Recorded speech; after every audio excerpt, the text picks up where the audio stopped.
So we're now moving to motivation. Well, motivation, well, you already learned this in the earlier part of this program, hopefully, right? Is to identify and map needs and discover the unconscious needs and how needs are being translated into wants, right? And how you're affected by like social scripts and, and there are things that we desire, right? The objects that we desire. We also desire things to happen in a certain way, like say, for example, a wedding, right? And we want to uh, complete a project in a particular manner or sequence.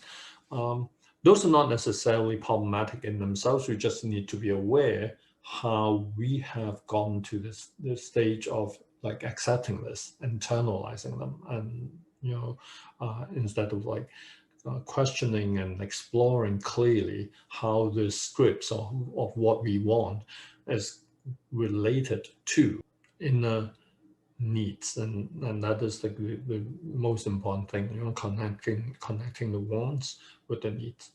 And once you have done that, like you'll be able to sort of like recenter or your life, and then you'll be better grounded in terms of motivation, because as we have indicated in an earlier module, right, you're moving from what you want is not what you need, or you're not wanting what you need. And then, right, interestingly or paradoxically, you will end up like coming to a better state where what you want is what you need. So your needs and wants better aligned, and they become more congruent.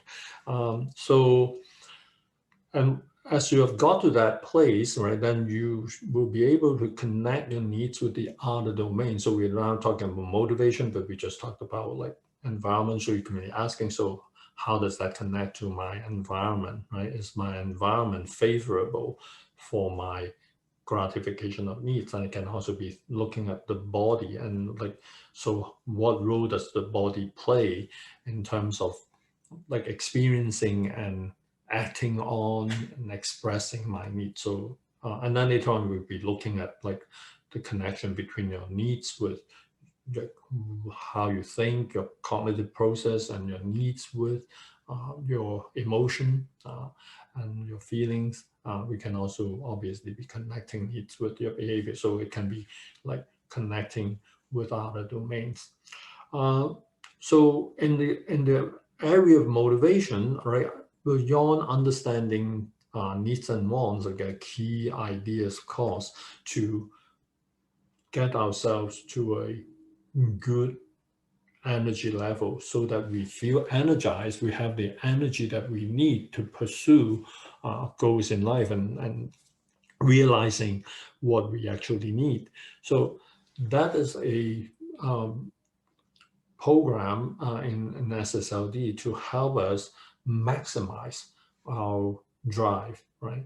By first of all, like looking at the barriers, right, to like developing behavioral patterns or practice patterns that will facilitate or enhance our energy flow, so that we will be at an optimum drive level that will improve our chances of realizing our goals. So we can like talk more about it with like specific situations. Maybe I can give like a simple example here, right? Very often when we feel that, oh, like I know I need to do that, but I somehow cannot like get myself to do it. So the first thing that we ask is like, so what is stopping us? So what is like the alternate that we're doing? If you're lying in bed, looking at your cell phone instead of like getting up and going out for a walk, you have to ask yourself, so what is keeping us from doing that? And maybe the other activity, like lying in your bed or looking at your cell phone, it's also satisfying some of your needs that you feel to be more important. Maybe it is more important for you to feel like connected on social media, right? Than to go out and feel good. And because you do not see the connection between, going out and feeling good and making your body healthier as a positive force in actually helping and enhancing your interpersonal relationship. But once you make that connection, maybe it is easier for you to make that move. Some of us are not motivated to do certain things because we have been frustrated or defeated too many times in life, and every time we try to do something new or try to attempt something, there is a voice at the back of your mind saying that, well, that is useless. You're going to fail anyways. It's not going to make any difference.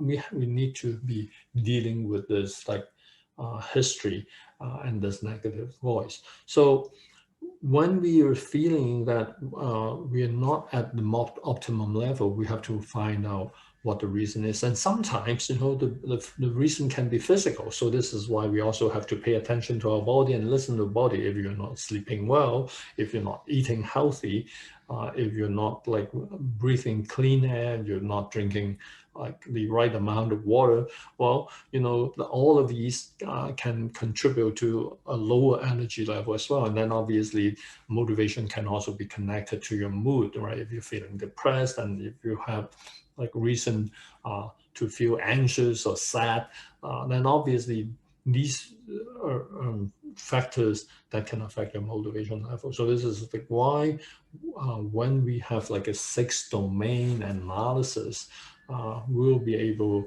to deal with challenges in each domain by zooming out sometimes and look at the other domains and see how they can help each other out, right? So that is some initial observations that I want to share with regard to motivation.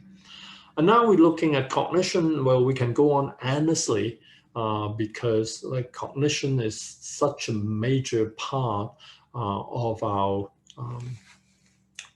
internal process, and many systems of psychology and psychotherapy have chosen to focus on cognition. So in the SSLD model, we try to take advantage of all these advances in psychology and in psychotherapy and see if we can learn or acquire the most helpful way to think about us and think about our own life. So we start with what thoughts will bring about the best outcome, right? It's a very pragmatic orientation. Well, and each individual is different. Some people can be helped significantly by positive thinking. Some people can be helped significantly by cognitive therapy, and some people can be helped significantly by a more constructive kind of psychotherapy or counseling. And some people will go through a construction of their life without necessarily using counseling or psychotherapy service, but through self-reflection, learning, and some people can do it through religious or spiritual practice. But a key component, right, of this is that being able to make cognitive changes or being open and flexible, allowing ourselves to be open to new ideas, new ways of thinking about things, going beyond the natural attitude, which is taking things for granted in an unquestioning manner. Some of us are very much trapped in this inertia and do not want to change. And I think it is important that we are prepared to do that. But we also understand that if we are also struggling with other challenges that will affect our psychic energy and our information processing capacities, such as you have a chronic condition or you have some major metabolic disorder, then it is not always easy for you to mobilize that energy.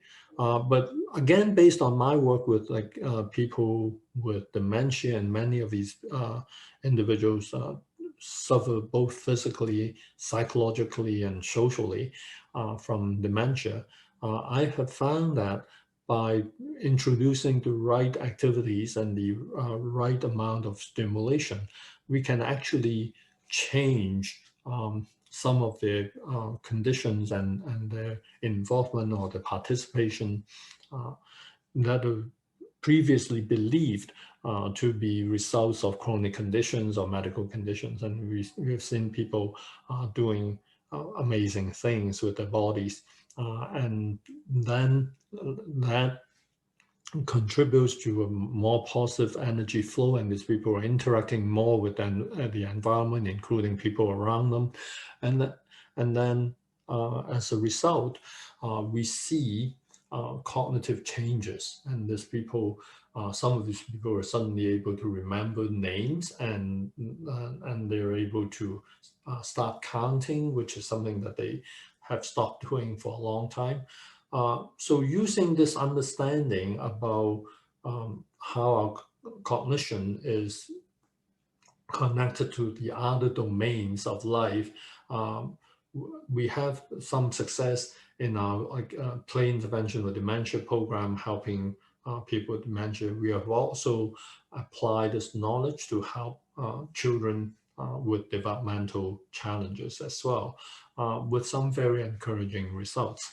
So coming to sort of a more SSLD stuff, like you understand that like looking at your personal N3C using the N3C model is a cognitive strategy, right? So you, instead of like asking what my problem is and how terrible my problem is, you're asking, so what needs are not being met, what circumstances am I in, and how my personal characteristics and capacity playing a role in creating or sustaining this problem. When you make that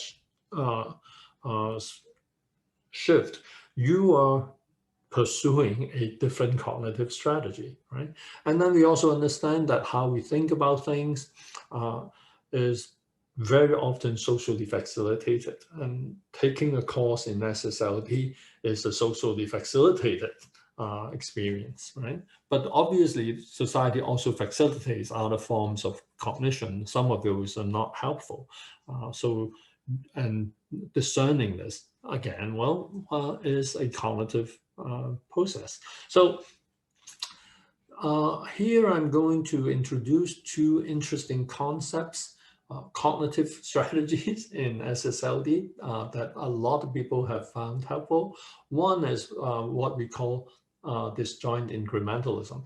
Basically, it is like taking small steps, like one at a time, and not creating pressure.